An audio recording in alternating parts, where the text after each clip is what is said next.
Allah, paroklah.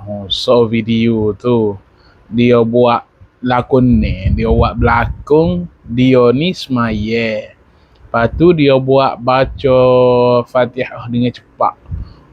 Baca tu kat macam-macam lah. Dia buatnya.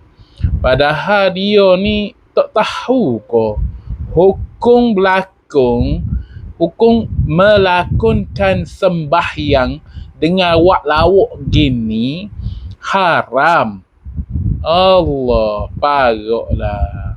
Kita cuma boleh apa ni, melakonkan semaya kalau kita nak ajar. Bila kita nak ajar orang semaya, kita boleh tunjuk dia.